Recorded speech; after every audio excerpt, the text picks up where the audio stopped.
ఆదికాండం 37వ అధ్యాయం 2వ చరణం 21వ చరణంలో కొంచెం మాట్లాడబడుతుంది. యాకోబు వంశావళి ఇది. యోసేపు 17 ఏళ్ల వాడై తన సహోదరులతో కూడా మందను మేపుచుండెను. 21వ వచనంలో రూబేను ఆ మాట విని మనము వారిని చంపరాదని చెప్పి వారి చేతులలో పడకుండా అతనిని విడిపించెను. ఆమేన్. ఈ పదవులను ప్రకటించే దేవుడు, నేను ఆరాధించే దేవుడు, నేను చెప్పబోయే మాట ఆయన విడిపించే దేవుడు. బిగ్గరగా ఆమేన్ చెప్పండి. హల్లెలూయా. ఆకాశ మహాకాశాలు పట్టజాల దేవుడు, సర్వ జగత్తుకు రక్షకుడుగా, సర్వ మానవాళికి రక్షకుడుగా ఉన్న దేవుడు, ఈ పదవిని ప్రకటించే యేసయ్య, నిన్ను నన్ను విడిపించే దేవుడు. ఎంత చదవరు యేసయ్యకు స్తోత్రం చెబుదాం. హల్లెలూయా, హల్లెలూయా. చదువుకున్న మాటలలో యోసేపు గురించి మనందరికీ బాగా సుపరిచితం. ఏ ఒక్కరి నోటైనా యోసేపు గురించి వింటూనే వస్తుంటాం. ఈ పగలు ఒక మాట, ఈ నూతన సంవత్సరంలో మొదటి ఆదివారం ఆరాధనలో దేవుడు మనలను విడిపించాలని ఆశపడుతున్నాడు. నమ్మితే ఆమేన్ చెప్పండి. హల్లెలూయా. 2020 సంవత్సరంలో కట్టబడ్డ ప్రతి కట్ట నుంచి, బంధించిన ప్రతి బంధకాల నుంచి ఈ 21వ సంవత్సరము నీకు నాకు విడుదల కలుగును గాక. దగ్గరగా ఆమేన్ చెప్దాం. హల్లెలూయా. ఈ యాకోబుకు 13 మంది సంతానం, 12 మంది పిల్లలైతే, మగ పిల్లలైతే, ఒక అమ్మాయి, ఆమె పేరు దీన. దేవుని మహాకృపలో దీన హామోరు కుమారుడైన షెకెముకు భార్యగా, ఒక రాజుకు రాణిగా, పట్టాభిషిక్తురాలిగా వెళ్ళిపోయింది. ఈ 12 మంది కుమారులు కూడా యాకోబుకున్న యావదాస్తిని కాపాడుకుంటూ, యాకోబుకున్న మందను కాపాడుకుంటూ చక్కగా జీవనం కొనసాగిస్తున్న దినాలు అవన్నీ. అలా జీవనం కొనసాగిస్తున్న దినాల్లో యాకోబు బహుగా ప్రేమించిన రాహేలు కుమారుడు యోసేపు మీద యాకోబు కన్నులు బాగా ప్రభావితం చేయబడుతున్నాయి.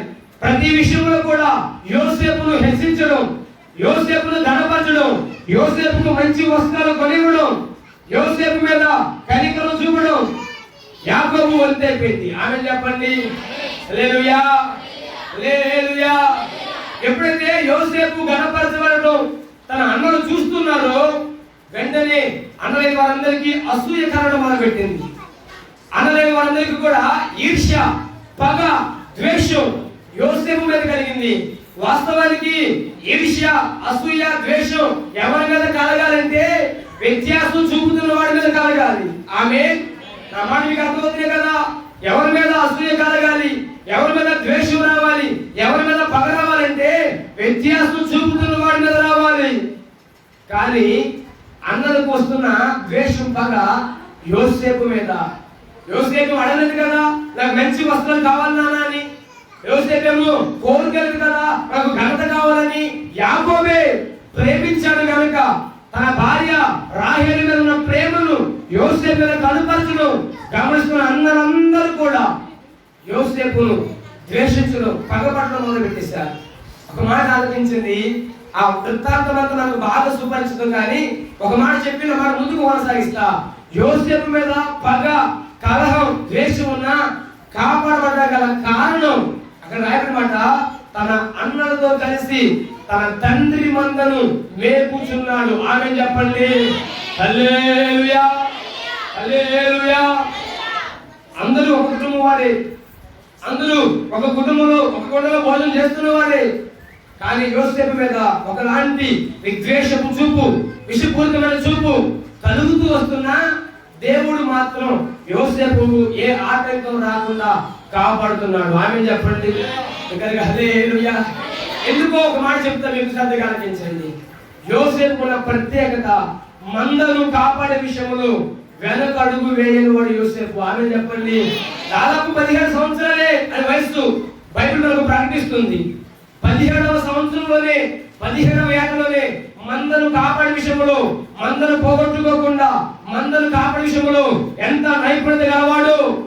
యోసేపు పక్షాన దేవుడి కార్యాలు కూడా అంత నైపుణ్యంగా ఉన్నాయి. ఆమేన్ చెప్తారా? హల్లెలూయా. నాకు సంగమా ఈ బాగా ఒక మాట, నీ మందను నువ్వు కాపాడుకోగలిగితే, మరలా నీ కుటుంబాన్ని నువ్వు కాపాడుకోగలిగితే, మరొక మాట నీ సంఘాన్ని నువ్వు కాపాడుకోగలిగితే, మరొక మాట, నీ గ్రామాన్ని కాపాడే విషయంలో అడ్డుపడగలిగితే నిశ్చయముగా నా దేవుని కాపుదల ఈ 21 అంతా మీ మీద కుమ్మరించబడును గాక. నికరగా హల్లెలూయా, హల్లెలూయా. మందను కాపాడే విషయంలో నువ్వు జోక్యం చేసుకోగలిగితే నీ విషయంలో నా దేవుడు జోక్యం చేసుకుంటాడు. ఆమె చెప్పండి. ఉదాహరణ కొంచెం ముందు చెప్తా. దావీదు అంటారా? కొంచెం గట్టిగా పర్లా.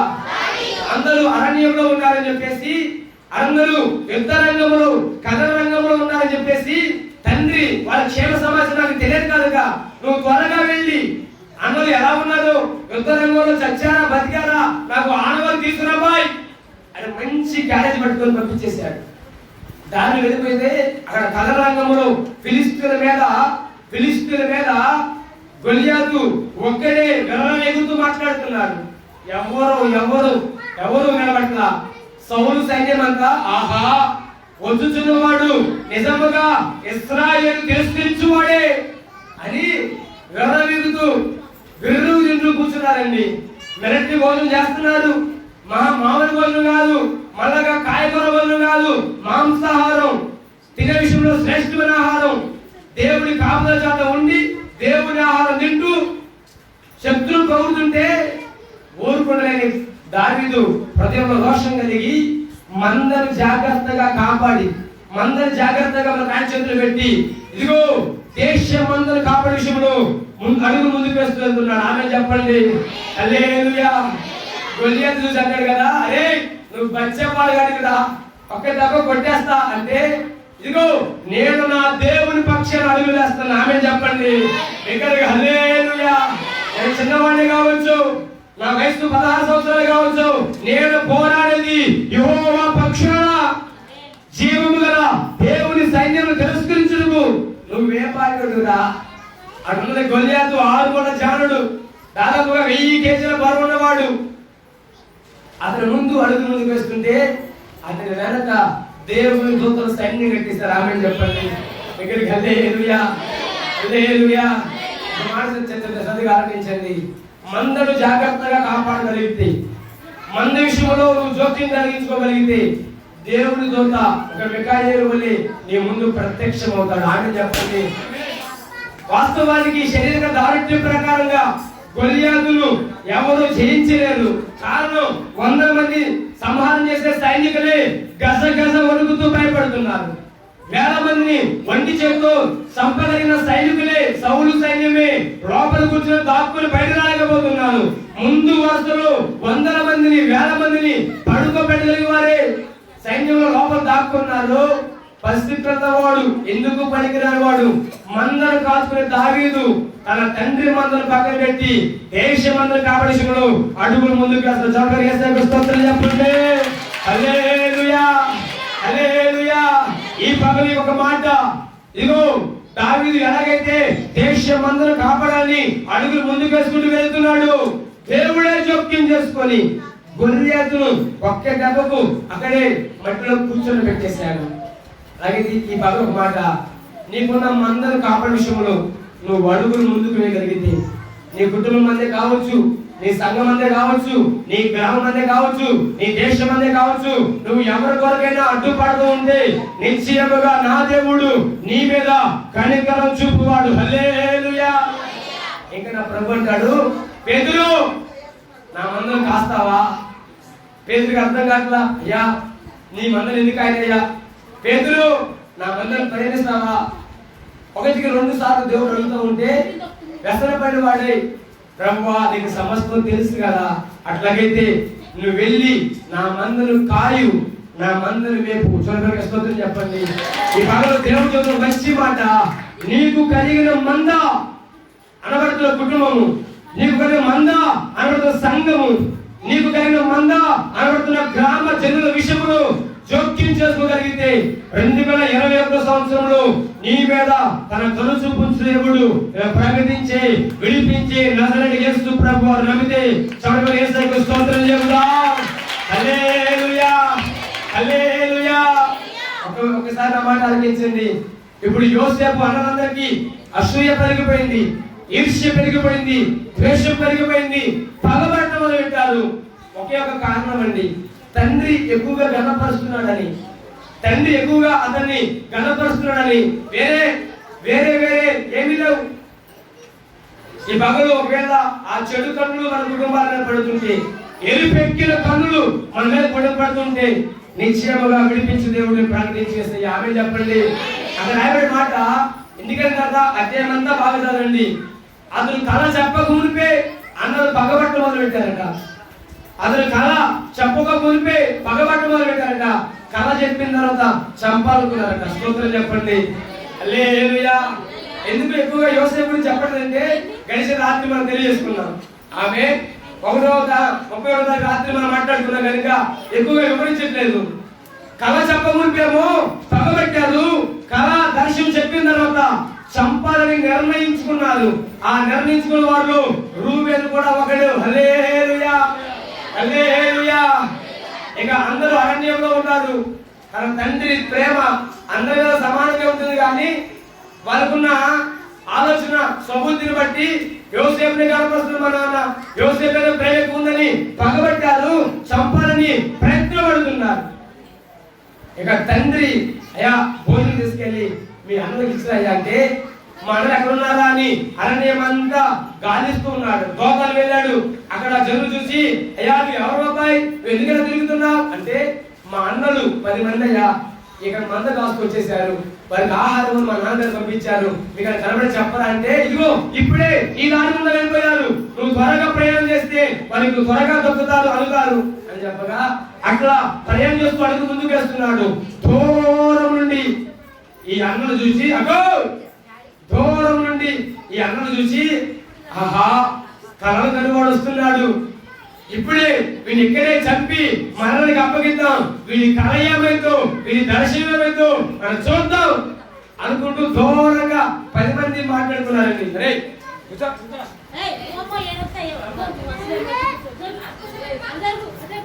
దేవునికి మహిమ కలుగునుగాక.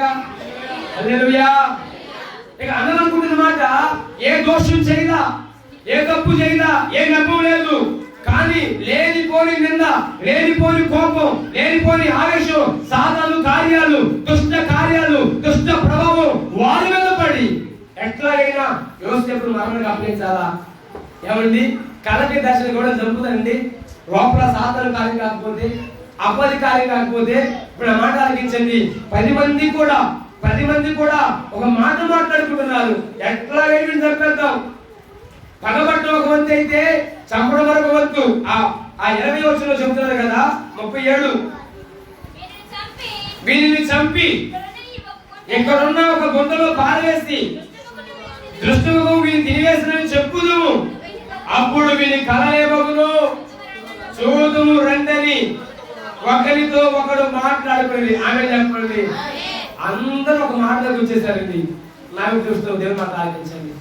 అందరూ ఒక మాటలోకి వస్తే ఇంకెవడేం చేస్తారు చెప్పండి, ఎవరి వల్ల అయితా అందరూ ఒక మాట అనుకొని కలం కట్టుకుని పనిచేస్తే ఇక ఎవడు కూడా ప్రమాదాన్ని ఆపలేరు, ఎవరి వల్ల కూడా అపవాది కార్యం ఆగిపోదు. కానీ నేను చెబుతున్నా, నా మాట ఆలకించండి. ఇక ప్రకటించే యేసయ్యా, నేను ఆరాధించే యేసయ్యా, నువ్వు ఎంతమందిని మీద ఎలుపెక్కిన కలతో చూస్తున్నా, నాశనానికి గురి చేయాలని తలపెడుతున్నా, నీ ముందు చంపాలని అడుగు ముందుకు వేస్తున్నా, కాపాడే విషయంలో, విడిపించే విషయంలో నా దేవుడు నైపుణ్యత కావడం చదువు యేసయ్యకు స్తోత్రం చెబుదాం. హల్లెలూయా, హల్లెలూయా. నా మాట ఆలకించండి. అందరూ ఒక మాట మీద రే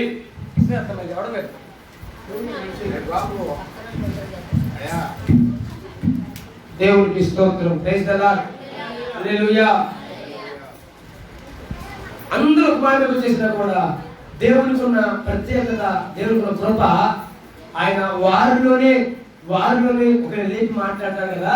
రూబేన్ అంటాడు 21వ వచనంలో, రూబేను ఆ మాట విని మనము వారిని చంపరాదని చెప్పి వారి చేతులలో పడకుండా అతనిని విడిపించును. ఆమె చెప్పండి. ఇక్కడికి హల్లెలూయా. అందరితో కలిసి చంపాలని నిర్ణయించుకున్నవాడు కూడా రూబేన్ ఒకడు. నీ చక్కగా చదువుకుంటే ఇంటికి వెళ్ళిన తర్వాత ఇక్కడ కనుక తనకి ఎందుకని బాగా చదువుతున్నావు, నేను కరెక్ట్ చదువుతున్నాను, ఏదో చెప్పండి, అబద్ధం చెప్పట్లా, ఇంటికి బాగా చదవండి. హల్లెలూయా. అందరూ ఒక మాట అనుకున్నది. 10 మందిలో రూబేను మొదటివాడు. అందరూ ఆ మాట అనుకొని వాడి దగ్గర రాగానే అంటారు కదా, బాయ్ వీడి మనం సంపరాలి, బాయ్ వీడి మనం సంపరాలని చెప్పి గుండెలో పడేద్దాం. నేను చెబుతున్నా మాట ఆలోచించండి. నీ మీద దుష్ట ప్రభావమే కానీ, అధికార ప్రభావమే కానీ, లేదు నాయక ప్రభావం కానీ నీ మీద పడుతూ వెళ్ళిన వేళ, నాశనానికి లాక్కెళ్తున్న వేళ, అపవాదికి లాక్కెళ్తున్న వేళ నువ్వు ఆరాధించే దేవుడు నిన్ను విడిపించగల దేవుడని దేవుని దాసుడిగా నీకు బలముగా ప్రకటిస్తున్నా. ఆమె చెప్పండి హల్లెలూయా. వారిలో ఉన్న వారిని మనసు మార్చగల దేవుడు. ఎవరైతే నీ మీద అధికార ప్రభావం చూపుతున్నారు, ఎవరైతే నీ మీద రాజకీయ ప్రభావం చూపిస్తున్నారు, ఎవరైతే నీ మీద గ్రామ ప్రభావం చూపిస్తున్నారు, వాళ్ళు ఓ నూతన క్రియేషన్ జరిగించగల దేవుడు ప్రకటించే నజరేయుడు యేసుక్రీస్తు ప్రభువు. ఆమె చెప్పండి హల్లెలూయా. నా కుమారుడు ఎలాగైనా తప్పించాలి, నా దాసుని ఎలాగైనా తప్పించాలి, నా మందల కావడిషములో అడ్డుపడేవాడు, నా మందలు కావడి విషయంలో పోరాడేవాడు, నా మందకు కావలసినవి నీళ్లు, నా మందకు కావలసినవి ఆహారం, నా మందలు పోషించే విషయంలో ముందుండగలిగిన వాడు యోసేపు. ఎట్లాగైనా కాపాడాలని రూబేను మాట్లాడుతున్నాడు దేవుడు. స్తోత్రం చెప్పండి హల్లెలూయా. రూబేను అంటున్నాడు కదా, బాయ్ నా మాట వినండిరా, నేను పెద్దవాడు చెబుతున్నా వాడిని మరణానికి అప్పగించొద్దు. అప్పుడే నాకు తెలుసా ఎట్లాగైనా చంపాలా. వాడి దగ్గరికి రాగానే చిరునవ్వు అవుతుండగానే యోసేపులో ఉన్న మహిమా ప్రభావము, యోసేపులో ఉన్న ప్రార్థన ప్రభావము, యోసేపులో ఉన్న మహిమా ప్రభావము ఒక్కసారిగా ఆ 10 మంది మీద పడింది. రూబేను ఒక్కడు మార్చబడ్డాడు. స్తోత్రం చెప్పండి హల్లెలూయా. రూబేను అన్నాడు కదా, ఎట్లాగైనా వాడిని విడిపించాలా, ఎట్లాగైనా వాడిని తప్పించాలా, ఎట్లాగైనా మరణ కబంధ హస్తాలు చుట్టబడకుండా నా తమ్ముడని యోసేపును కాపాడాలా. Praise the lord. నేను ప్రార్థిస్తున్నా ఇలాంటి వాడు తెలుసా, నువ్వు ఏ పరిస్థితుల్లోనైనా మరణానికి అప్పగించకుండా కాపాడే దేవుడే, విడిపించే దేవుడే నేను ప్రకటించి యేసయ్యా. నీ మీద ఒక నింద, ఒక ఆరోపణ, ఒక ఎగతాళి సిద్ధపడే వాళ్ళు చాలా మంది ఉంటారు. గడిచిన 31వ తారీఖు రాత్రి, జనవరి 1వ తారీఖు రాత్రి నేను చెప్పినట్టుగా ఆకోరు లోయనే నిరీక్షణకు ద్వారంగా మారుస్తాడు. మనం ఏ ఆకోరు లోయలో ఉన్నా దానినే నిరీక్షణకు ద్వారంగా మారుస్తాడు. ఆమేన్. ఇక్కడికి హల్లెలూయా. అందరూ ఒక మాట అనుకున్నారు. వారి నుంచి రూబేను చెప్పాడు. రూబేను అంటాడు, అరే వాడి మరణానికి అప్పగించదే కానీ గుంట్లో పడేద్దాం. దాని అర్థం ఏంటి? ఇంకా మరణం లేదు. హల్లెలూయా. వాడు జీవాత్మ గలవాడు. హల్లెలూయా. వాడికి దేవుని సముఖములో కాపాడబడేవాడు. ఇంగ్లీష్ ఒక మాట పెడతాను, ఐడియాస్ కాజ్ మూవ్మెంట్ అని ఒక సామెత. ఐడియాస్ కాజ్ మూవ్మెంట్ అని ఒక ఐడియా నీకు ఒక కదలికను తీసుకొస్తుంది, ఒక ఆలోచన నీ జీవితంలో ఒక మార్పు కలిగిస్తుంది. ఈ 2021 సంవత్సరంలో ఓ మంచి ఆలోచన కలిగిన బిడ్డవేనివైతే ఆ కదలిక నా దేవుడు నీ జీవితంలో జరిగించును గాక. ఓ నిజమైన మూమెంట్ నీకు కలిగించును గాక. పరిశుద్ధాత్మ హోలీ స్పిరిట్ మూమెంట్ నీ మీద కలుగును గాక. హల్లెలూయా. అందరూ ఇదేంట్రా ఒకటి అయిపోయింది, పెద్దోడు ఆ మాట మనమే చెబుతుంది. ఇంకా అదే చిన్నోడు యోధాను, లేదు చిన్నోడు ఇంకెవడో షిమియోను, లేవిలో యోడు అంటే వద్దులేరా అనొచ్చు. కానీ అందకన్నా పెద్దోడు, అందకన్నా తలమని నిలబడ్డాడు, ఉన్నత స్థితిలో ఉన్నాడు, ప్రథమ సంతానం, జ్యేష్ఠ పుత్రుడు, వాడే మాట్లాడు మనమేం చేస్తుంది? ఇంకా ఓనియంట్రా ఒకసారి గట్ట కదా, ఇక మరణం లేదు, సంపద లేదు, బాయ్ ఇక అదే మాట మనం తీసేయకూడదు. ఎట్లాగైనా తీసేసాన్ని. ఇప్పుడు ఆ మాట ఆలోచించండి. నీ జీవితంలో అడ్డుపడుతున్నవి ఏవైనా, నీ కుటుంబానికి నింద కలిగిస్తున్న ఏవైనా అక్క గుర్తుంచుకో. మీ కుటుంబాల మీద ఎగతాల్సిన ఏవైనా వాటిని రూల్ చేయగలిగిన వాడితో నా దేవుడు మాట్లాడే సమర్థుడు. నమ్మితే ఆమె చెప్పు హల్లెలూయా. నీ మీదకి ఆపద రాకుండా విడిపించే విషయంలో నా దేవుడు నైపుణ్యత గలవాడు. 10 మంది గోడ కట్టుకున్నారు కానీ 10 మంది మాట వినేవాడి హృదయాన్ని మార్చాడు నా దేవుడు. ఆమేన్. చిన్నవాడితో మాట్లాడచ్చు, చిన్నవాడితో మాట్లాడచ్చు, వాడి మాట త్రోసేస్తారు, వాడి మాట వద్దంటారని చెప్పేసి నా దేవుడు వారందరిలో జ్యేష్ఠ పుత్రుడైన రూబేనుతో మాట్లాడి మరణానికి అప్పగించకుండా కాపాడాడు. ఆమె చెప్పండి. ఈ పగలు అలాగైతే ఒక మాట, నిన్ను విడిపించే విషయంలో, నిన్ను కాపాడే విషయంలో, నిన్ను తప్పించే విషయంలో ఎవరితో మాట్లాడాలో నా దేవుడు ఈ 21వ సంవత్సరంలో నీ కుటుంబం మీద తన ఆత్మ సంచారం జరిగించి వారితో మాట్లాడి నీకు నీ కుటుంబానికి విడుదల కలిగించును గాక. Praise the lord. పగబట్టే వారిని పగబట్టనివ్వండి, నిందించే వారిని నిందలు వేయనివ్వండి, ఎగతాళి చేసే వారిని ఎగతాళి చేయనివ్వండి. తలమానికతో మాట్లాడే దేవుడు నేను ప్రకటించు చేస్తాయ్యా. ఉన్నత శిఖరాన నిన్ను నిన్ను నిన్ను నీ కుటుంబాన్ని నిలబెట్టడానికి నా దేవుడు సామర్థ్యం గలవాడు. ఇదిగో దేవుడు దాసులు ప్రారంభిస్తున్న ఈ మొదటి పునరుద్ధానపు ఆరాధన 2027 మొదటి పునరుద్ధానపు ఆరాధనలో నిన్ను విడిపించడానికి, నువ్వు తలమానికి నిలబెట్టడానికి నా దేవుడు సామర్థ్యం గలవాడని ప్రభు పేరున మనవి చేస్తున్నా. ఏమంటే ఆమె చెప్తారా? విశ్వాసంతో హల్లెలూయా, దగ్గరగా హల్లెలూయా, హల్లెలూయా, చెప్పక దేవుడికి మహిమ కలుగుగాక. మనం చెప్తున్నా, నీ కుటుంబాన్ని కాపాడుకోవాలి, లేదా నీ గ్రామాన్ని కాపాడుకోవాలి, లేదా నీ సంఘాన్ని కాపాడుకోవాలి. ఒక తపన, ఒక ఆతృత ఈ పనులు నీకు ఉండగలిగితే నీ పక్షాన ఒక వలయాన్ని వేయడానికి నా దేవుడు సామర్థ్యం గలవాడు. ఆయన గురించి వర్ణించాలంటే నాకు ఎంతో ఇష్టం అండి. ఆకాశ మహాకాశాన్ని పట్ల చాలా దేవుడు ఆయన. 4 కోట్ల దూతల మధ్య పరిశుద్ధులు పరిశుద్ధులు పరిశుద్ధులు పిలవబడుతున్న దేవుడు ఆయన. 24 పెద్దలు, 1000 మంది పరివారము సాష్టాంగ నమస్కారం చేస్తున్న మహిమ గల దేవుడు ఆయన. ఆకాశము సింహాసనముగా భూమిని పాదపీఠముగా చేసుకున్న దేవుడు ఆయన. ఆయన పాదాల కింద దుమ్ముల దుల్ల బ్రతుకుతున్న వారు మనం. Praise the lord. హల్లెలూయా. మట్టిలో కాలు పెట్టి అంటే మట్టి అంతా చెదిరిపోతుంది. ఆమె ఇప్పుడు ఆయన పాదాల కింద భూగోళం ఉంది, ప్రపంచం అంతా ఉంది. ఒకసారి కాలు ఇట్టింటే దేశాలకు ఒడుగు పుట్టింది. ఆమె ప్రకటించి యేసయ్యా నిన్ను నిందించే వారి హృదయాన్ని మార్చగల దేవుడు. నేను ప్రకటించి యేసయ్యా నువ్వు కట్టబడ్డావు, కట్ట నుంచి విడుదల కలిగించే దేవుడు ఆయన. Praise the lord. హల్లెలూయా. ఒక్కసారి ఇమాజిన్ చేయి, సమీపింపై తేజస్సులో అమరుడైన దేవుడు ఆయన. 1,6 కోట్ల సంవత్సరాల దూరం, కాంతి సంవత్సరాల దూరం పని చేసినా ఆయన నీకు దొరకడు, ఆయన నీకు అందడు. కనుకనే నీకు దగ్గర అవ్వాలని, నీకు చేరుకోవాలని మహిమను విడిచి, అభిషేకాన్ని విడిచి, దీనుడుగా, రిక్తుడుగా, క్రీస్తు అన్న నామదేవుడిగా ఈ భూలోకానికి వచ్చిన పరిశుద్ధుడు నేను ప్రకటించేసయ్యా. నమ్మితే చోటు యేసుని స్తోత్రం చెప్తాం. హల్లెలూయా, హల్లెలూయా.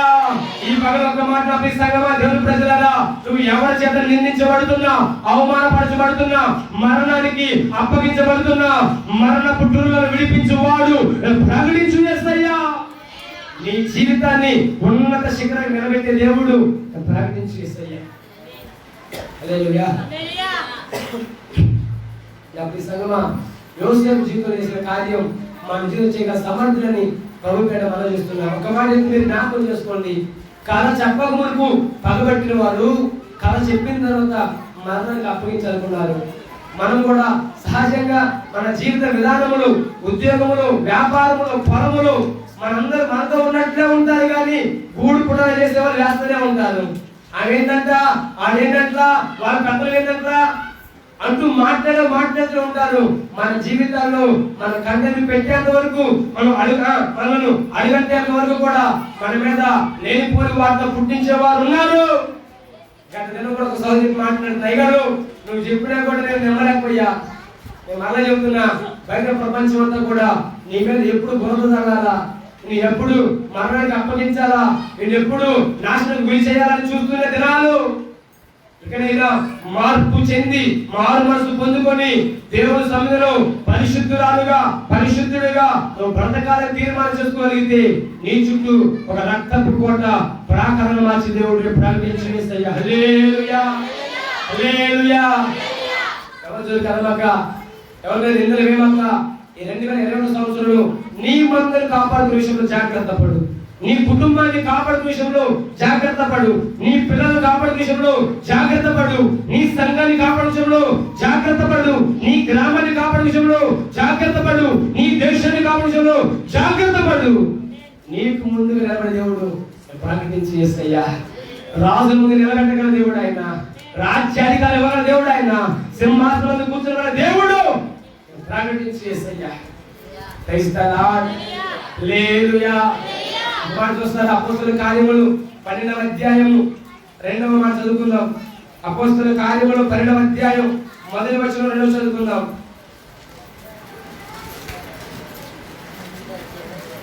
అపోస్తలుల కార్యములు 12వ అధ్యాయం 1వ వచనం 2వ వచనం. అదే కాలమందు రాజైన హేరోదు కొందరిని బాధ పెట్టుటకు బలాత్కారముగా పట్టుకొని యోహాను సహోదరుడైన యాకోబును ఖడ్గముతో చంపించెను. ఇది యూదులకు ఇష్టమైన కార్యము తెలుసుకొని పేతురును కూడా పట్టుకొనెను. ఆమె చెప్పండి ఇక్కడికి. హల్లెలూయా.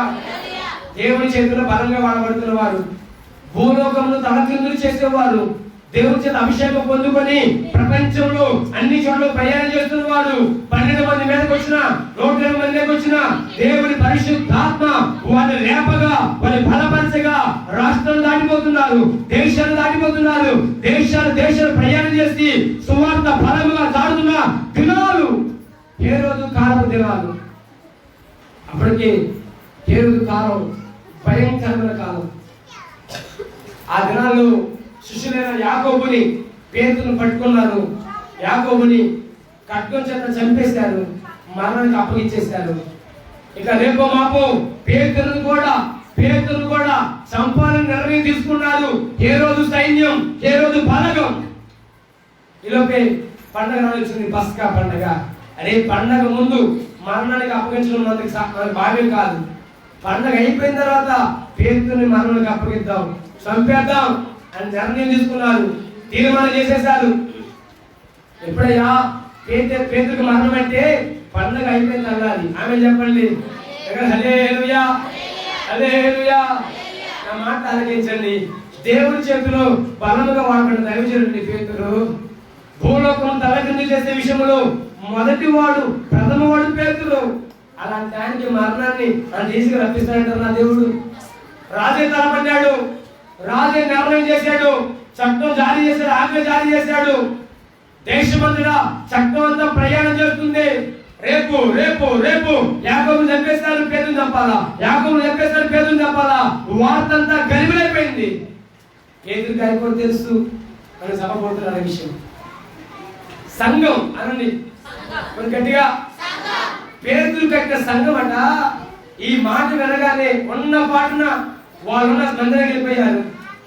భోజనం లేదు, నీళ్లు లేవు, ఆహారం లేదు. అయ్యా పండగ అయిపోయింది అలానే పేతురు గారు చంపేస్తారంట, పండగ అయిపోయింది అలానే పేతురు చంపేస్తారంట అని వారికున్న భారమంతా మందిరంలో కొమ్మరిచేస్తున్నారు. వారి కళ్ళ నుంచి కన్నీళ్లు ధారలుగా ఎర్ర పారిపోతున్నాయి. వారి ఏడుపు, వారి కడపప్పులు ఆకాశం ఉంటాయి. వారు ప్రార్థన చేస్తున్నా గానీ మరణానికి అప్పగించబడిన పేతురు ఎక్కడ తప్పించుకుంటాడు అని ఎరిగిన హేరోదు భయపడి కుడివైపున ఒకరిని ఎడవైపున ఒకరిని 2 చేతులకు 2 సంఖ్యలు వేసేశారు. ఇంకా చెప్పాలంటే 4 చతుష్టయముల సైనికులు పెట్టారు. అనగా 56 మంది సైనికులను అక్కడ కావలిలో ఉంచాడు. ఏమో పేతురు గారికి అభిషేకం ఉంది, దాటేసిపోతాడేమో, దాటిపోతాడేమో, ఎక్కడికి పోతాడో తెలియదు, ఎప్పుడైనా మాయ కావచ్చు అని భయపడ్డ హేరోదు కుడివైపున ఒకరిని ఎడమవైపున ఒకరిని సంఖ్యలతో బంధించేశాడు. నా మాటలు ఇప్పుడు సంఘం అసలు కొరకు అత్యాశక్తి ప్రార్థన చేస్తుంది. 5వ చదువు ఒకసారి. పేతురు చెరసాలలో ఉంచబడిన సంఘం అయితే అతని కొరకు అత్యాశక్తితో దేవునికి ప్రార్థన చేయించుండెను. ఆమె చెప్పండి హల్లెలూయా. అప్పుడప్పుడు చెబుతుంటా, ప్రార్థన పరిస్థితులు మారుస్తుంది, ప్రార్థన స్థితిగతులు మారుస్తుంది, ప్రార్థన మనము వెళ్ళలేని స్థలానికి వెళుతుంది. ఆమె సగమంతా ఏం చేయాలి అర్థం కావట్లా, నిస్సాస్థితిలో ఉన్నారు. బలం చాలదు, తెలివి చాలదు, జ్ఞానం చాలదు, మాట బలం చాలదు, దైవిక బలం చాలదు. కనుకనే మందిరం కూర్చొని ఏడుస్తున్నారండి. ప్రభువా మా దైవజనుడు మా కొరకు కన్నీరు కాచినోడయ్యా, రేపు మాకు చంపేస్తారంట, అని అత్యాశక్తితో దేవుడితో పోరాడుతుంటే దేవుడు వారి మధ్య ప్రత్యక్షమే భయపడ మాకు, నేను నీకు తోడున్నా అని చెప్పకుండా డైరెక్ట్ గా చెరసాలలో దిగాడు. చక్కటి పేరు స్తోత్రం చెప్పండి. హల్లెలూయా. 7వ వచనం చెబుతున్నమాట, ఇదిగో ప్రభుదూత అతని దగ్గర నిలిచెను, అతడుండిన గదిలో వెలుగు ప్రకాశించెను. దూత పేతురు ప్రక్కన తట్టి త్వరగా లేమని చెప్పి అతని లేపగా సంఖ్యలు అతని చేతుల నుండి ఊడిపడిన. చదువు యేసుకు స్తోత్రం చెబుదాం. హల్లెలూయా, హల్లెలూయా. నీ బంద నీ కోసం ప్రార్థన చేసిన, నీవు నీ బంధు కోసం ప్రార్థన చేసిన సంఖ్యలు విడిపించబడతాయి. నమ్మితే చదువు యేసుకు స్తోత్రం చెప్పండి. హల్లెలూయా, హల్లెలూయా. మరణ మాటలించండి. నీవు నీ బంధు కోసం ప్రార్థన చేసిన, నీ బంద నీ కోసం ప్రార్థన చేసిన నీ చేతి సంఖ్యలు విడిపించు దేవుడు ప్రకటించు యేసయ్యా. ఆమేన్, హల్లెలూయా. రాజు గడగడలాడిపోతున్నాడండి. అదే పేతురు ఎప్పుడైనా మాయ కావచ్చు, పేతురుతో మనం పెట్టుకోకూడదు. దారి పోతంటే నేలబడి సత్తబడి వాళ్ళు ఉన్నారు, చేతి పెడితే అభిషేకం చేసి నిలబడి వాళ్ళు ఉన్నారు. పేతురు జరిగితే జాగ్రత్త అని చెప్పి పండుగ రోజున సైనికులకు సెలవు ఇవ్వకుండా, పండుగ రోజున తన సైనిక బృందానికి సెలవు ఇవ్వకుండా దాదాపుగా అందరినీ తన చుట్టూ ఉంచేశాడు. ఎప్పుడైనా చరిత్రమాయ కావచ్చు. ఇప్పుడు మాట ఆలకించండి. సంఘం అంతా అడ్డుపడుతున్నారు. రూబేనుల ఆమె చెప్పండి. సంఘం అంతా అడ్డుపడుతున్నారు. యోధల ఆమె చెప్పండి. సంఘం అంతా అడ్డుపడుతున్నారు. అబ్రహాముల ఆమె చెప్పండి. సంఘం అంతా దేవుని సేవకుల కొరకు కన్నీరు కార్చి ప్రార్థన చేస్తుండగానే దేవుని దూత ఆకాశం తెరుచుకొని పెళ్ళున చెరసాలకి వచ్చేసింది. ఇప్పుడు అనుకున్నాడు, నా బలం కింద ఎవడవుతాడురా, నా ముందెవడురా అన్నట్లుగా ఆయన హ్యాపీగా పండగలో ఉన్నాడు. నేను చెప్పి మాట ఆలకించండి. ఇక్కడున్న 4 చతుష్టల సైనికులందరూ కూడా వాళ్ళు కళ్ళు తెరిచినట్టుగా ఉన్నాయి. పేతుర్ని గోత పట్టుకొని మొదటి కావలి, రెండవ కావలి 80 గేట్లు దాటించేసి సంఘము ప్రార్థిస్తున్న స్థలానికి నా దేవుడు పేతురు నడిపించాడు. చూడండి, యేసుకు స్తోత్రం చెప్పండి. హల్లెలూయా. ఒక మాట అడగమంటారా, ఎవరండి రాజు చేతుల నుంచి విడిపించగలిగేవారు? ఎవరండి రాజు చేతుల నుంచి విడిపించగలిగేవారు? ఒకవేళ అధికారి చేతుల నుంచి అంటావా, అధికారిపై ఉన్న పై అధికారి విడిపించే హక్కు ఉంది, రైట్స్ ఉన్నాయి. ఒకవేళ మన అన్న చేతుల నుంచి అంటావా, మన తండ్రి ఉన్నాడు విడిపించడానికి. మన బంధువులు మన బంధిస్తూ మన ఇబ్బంది పెడుతుంటే మన గ్రామ పెద్ద, మన గ్రామ నాయకుడు, మన గ్రామ అధికారి ఉన్నాడు విడిపించడానికి. ఇప్పుడు నేరుగా దేశాన్ని ఏర్పాటు చేస్తే మహారాజే కంకణం కట్టుకున్నాడు. కదా బొడ్డుకు మసిరాసుకున్నట్లుగా కంకణం కట్టుకొని కూర్చున్నాడు. ఎట్లాగైనా పేతురు చంపాలి. ఇప్పుడు నా మాట ఆలోచించండి, ఎవరు హేరోదు చెందించి విడిపిస్తారు? క్రొత్త నిబంధన సంఘం ఆరంభంలో హేరోదట పట్టణాన్ని కాల్ చేసేవాడట. పట్టణాన్ని ప్రార్థన చేస్తుంటే, ఆరాధన చేస్తుంటే, పట్టణాన్ని తగలబడుతుంటే తన ఇంటిపై కప్పెక్కి వేడ వాయించుకుంటూ హ్యాపీగా సంతోషపడేవాడట. జనాలు కాలిపోతుంటే ఆ ఏడుపుల శబ్ద నాలు విని సంతోషంగా ఉండేవాడు హేరోదు. అంత కర్కశుడు హేరోదు. ఇప్పుడు అలాంటి వాడి చేతి నుంచి ఎవరు విడిపిస్తారు? నేను ప్రకటించే యేసయ్య తప్ప మరెవడు విడిపించలేరు. రమితి ఆమె చెప్పండి. నాకు ఈ సంగమా, ఈ పగటి కాలవేళ నీ జీవితంలో ఎవరైనా బంధించిన బంధకాలు ఉన్నాయేమో, ఎవరి వల్ల కాని బంధకాలు ఈ పగలు బంధించబడితే నేను ప్రకటించే యేసయ్యను నమ్ముకో, ఆయన పాదాలు పట్టుకో, నిశ్చయముగా నీ చేతి సంఖ్యలు ఊడిపడును గాక. నిశ్చయముగా మొదటి కావలి, రెండవ కావలి 80 గేట్లు దాటి దేవుని సన్నిధిలో నువ్వు నడిపించబడదువు గాక. హల్లెలూయా, హల్లెలూయా. సంఘానికి కూడా ధైర్యం లేదు. నా మాట ఆలకించి, ఇప్పుడు సంఘానికి కూడా ధైర్యం లేదు. రాత్రి చేస్తున్నాడు. దేవుడు తప్పిస్తాడన్న జ్ఞానం లేదు. మనైతే తెరవడలా. పేతురు గారు వచ్చి తలుపు కొడుతుంటే ఒక చిన్న పిల్ల విశ్వాసంతో ప్రార్థించింది, అయ్యా మా దైవజనుడు చెరసాల ఉన్నాడు, ప్రార్థన యథార్థంగా చేస్తుంది, విశ్వాసంగా చేస్తుంది, మెలకువ కలిగి చేస్తుంది. ఆమె చెప్పండి సంగమా, ఈ పగలు నీకు ప్రార్థనలో యథార్థత లేకపోతే, ప్రార్థనలో పట్టుదల లేకపోతే, ప్రార్థన విశ్వాసంతో లేకపోతే, ప్రార్థన చేస్తుండే కానీ మెలకువ లేకపోతే నీ ప్రార్థనకు సమాధానం దొరకదు. 100 మంది ప్రార్థన చేసినా, 1000 మంది ప్రార్థన చేసినా సమాధానం రాదు. ఒక చిన్న పిల్ల ప్రార్థన చేసిన మెలకువ ప్రార్థన దేవుడు ఆలకించి పేతురు గారు ఇంటి ఎదురుకు వచ్చేంత వరకు ఆ బిడ్డకు మెలుగు కలిగించాడు. డోర్ కొడుతుంటే రోగే అని చిన్న పిల్ల, అమ్మా దైవజనుడు పేతురు గారు వచ్చాడు, లేచి గేట్ తీయండమ్మా, తలుపు తీయడం అంటే పిల్లలు ఊరుకో, పేతురు గారు చెరసాలు ఉంటారంటారు. నాకు కనుక గణదీత వస్తే గణదీత నాకు అందట్లా అంటలా పిల్ల. ఆమె చెప్పండి హల్లెలూయా. ఈ పిల్లకి సంఘానికి గొడవ. నాకు తెలుసు యేసయ్య విడిపించాడు, యేసయ్య తప్పించాడు, మనకు నడిపించాడు. నువ్వు తలుపుది పలా తిరుగుతున్నారు. నువ్వు ఎన్ని కొట్టినా బాధ. పేతురు గారు బయట ఉన్నారు, స్తోత్రం చెప్పండి. పేతురు గారు విడిపించబడాలి, స్తోత్రం చెప్పండి. హల్లెలూయా. నీ ప్రార్థనలు అటువంటి విశ్వాసం ప్రార్థన నువ్వు కలిగి జీవించుదువు గాక. ఈ 2021వ సంవత్సరపు విశ్వాసపు ప్రార్థన, విడిపించు ప్రార్థన, మెలుగు ప్రార్థన నువ్వు కలిగి జీవించుదువు గాక. హల్లెలూయా, హల్లెలూయా.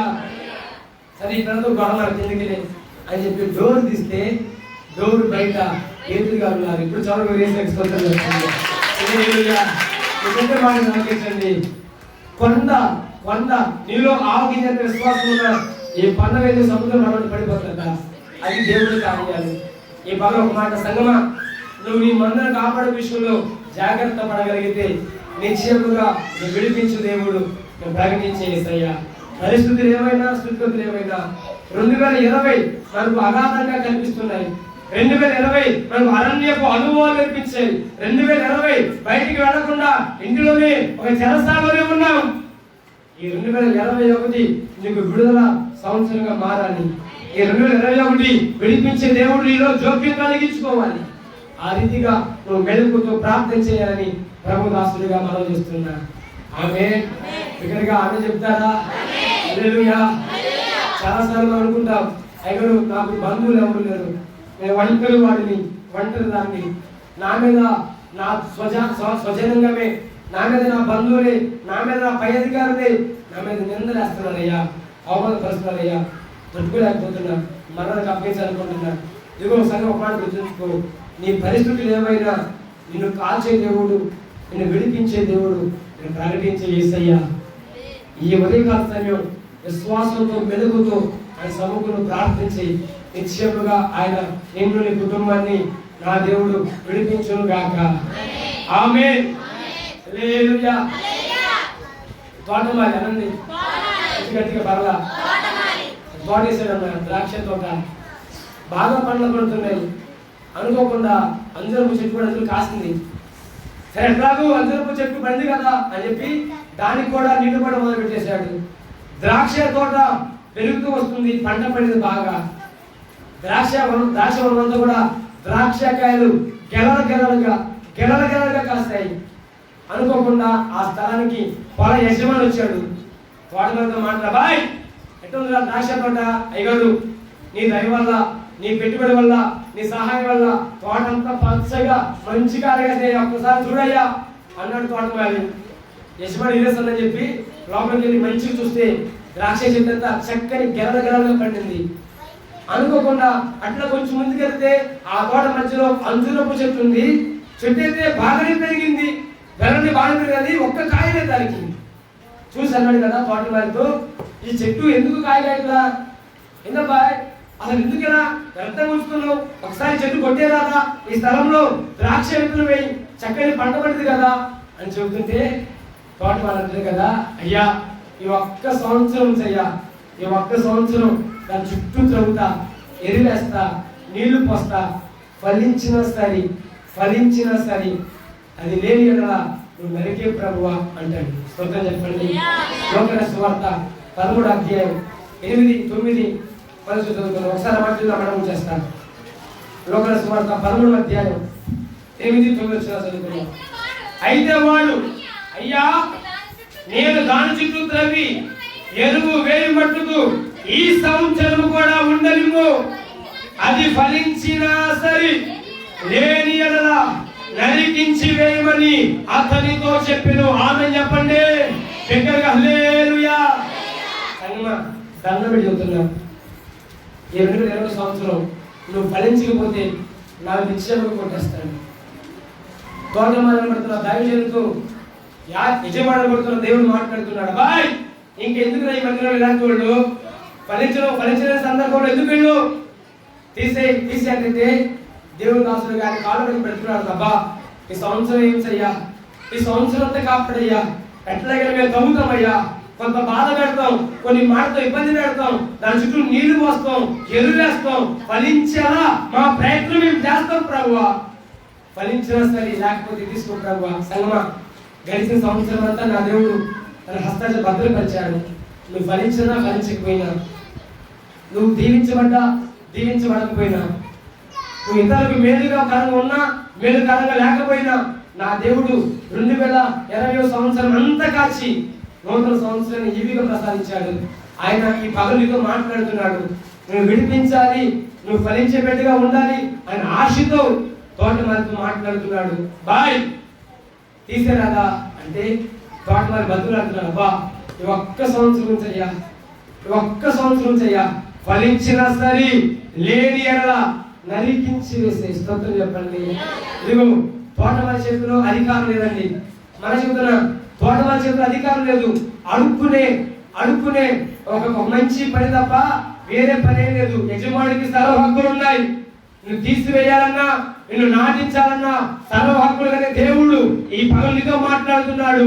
ఈ సంవత్సరం కూడా ఉండనివ్వని దేవుని దాసుడు తోటమాలి ప్రార్థన చేస్తుండగా, దేవుని దాసుని మాటకు విధేయత చూపి ఫలించే బిడ్డగా, ద్రాక్ష వల్లి వలె ఫలించే బిడ్డగా నువ్వు మారతావు, లేదా నువ్వు ఫలించకుండా నరికించి పడతావు, నీ చేతిలో ఉంది. సంగమా నా దేవుడు విడిపించే దేవుడు. పరిస్థితులు ఏవైనా స్థితులు ఏవైనా విడిపించి నువ్వు రక్షించి పరలోకి చేర్చే దేవుడు ఈ పగలితో మాట్లాడుతున్నాడు. నువ్వు ఫలించాలి, నువ్వు ఆశీర్వాదానికి కర్తగా ఉండాలి అని ఆశపడుతున్నాడు. నువ్వు ఫలం లేని బిడ్డవైతే నిశ్చయముగా పుట్టివేయడానికి సిద్ధంగా ఉన్నాడు. తోటమాలి చేతిలో అధికారం ఏం లేదు. ఉన్న అధికారం వల్ల నీళ్లు పెట్టడం వరకే, ఉన్న అధికారం వల్ల దాని చుట్టూ తవ్వడం వరకే. కొన్నిసార్లు దాని చుట్టూ తవ్వుతుంటే అయ్యగారు అక్కడ నాకు బాధపడతారు. ఈ మాట గుర్తుంచుకో. దేవుడు దాసులు ఎందుకు నేను హెచ్చరిస్తారంటే, నేను ఎందుకు గర్తిస్తారంటే, నువ్వు తవ్వబడి దాని లోపల ఎరువు వేయబడి నీళ్లు పోస్తేనే ఆ చెట్టు ఫలిస్తుంది. ఆమేన్ హల్లెలూయా. దేవుడి దాసులకే సలహా చెప్పాలనుకోమాకండి. వాక్యం ఎరిగిన దేవుడి దాసులు మిమ్మల్ని తవ్వడం గల కారణం ఏంటంటే, ఎరువు వేయాలి, నీళ్లు పోయాలి, నువ్వు ఫలించాలని. ఆమేన్. చాలాసార్లు చెబుతుంటే సర్లే అని చెప్తూ తలకొట్టేస్తా. కారణం తెలుసా? మీకు ఏడ్చే తోటమాలి చాలాసార్లు ఏడుస్తూనే ఉన్నాడు. ఈ సంవత్సరం నీకు ఒక ఈవిగా ప్రసాదించాడు. ఈ 2021 సంవత్సరంలో అడుగుపెట్టి 3 దినాలు బ్రతికావంటే అది యేసయ్య కృప. యేసయ్య కృప. చరిత్ర చెబుతుంది, హిస్టరీ చెబుతుంది. సెకండ్కి ఇద్దరు చొప్పున మరణానికి అప్పగించబడుతున్నారు ప్రపంచంలో. కరోనా కాలంలో చెప్పనక్కర్లా. కరోనా కాలంలో కొన్ని కోట్ల మంది అట్టేపోయారు. కానీ నీవు నేను ఇంకా బ్రతికున్నామంటే అది దేవుడి కృప. ఈ సంవత్సరమైనా మందిరంలో ఫలించాలని, ఈ సంవత్సరమైనా ఫలాలిచ్చే బిడ్డలని ఉండాలని, ఈ సంవత్సరమైనా అనేక మందికి దీవెనకరంగా ఉండాలని, మాదిరికరంగా ఉండాలని నా దేవుడు ఈ నూతన సంవత్సరం నూతన పునరుద్ధాన దినమందు నీతో మాట్లాడుతుండగా, ఫలించే బిడ్డలను మార్చు ప్రభువా, నా కంట్లు ఇప్పు ప్రభువా, నా మీద పెద్దలు చేసిన వారిగా ఆగడాలు కలిగించి నా బిడ్డలు కలిగించు ప్రభువు ప్రార్థన చేద్దాం. దేవుడు నిశ్చయముగా నిన్ను నీ కుటుంబాన్ని ఫలింప చేయునుగాక. నీ మీద దేవుడి కరుణ ఉంచి నువ్వు విడిపించబడదుగాక. రాజుల చేతి నుండి, అధికారుల చేతి నుండి నీవు నీ కుటుంబము విడిపించబడదుగాక. అపవాది కబంధ హస్తాల నుంచి నీకు విడుదల కలుగునుగాక. నా దేవుడు ఈ మాట నుంచి ఆశీర్వాదించునుగాక. తలచిన ప్రార్థన చేద్దాం. తన వచ్చిన ప్రార్థన.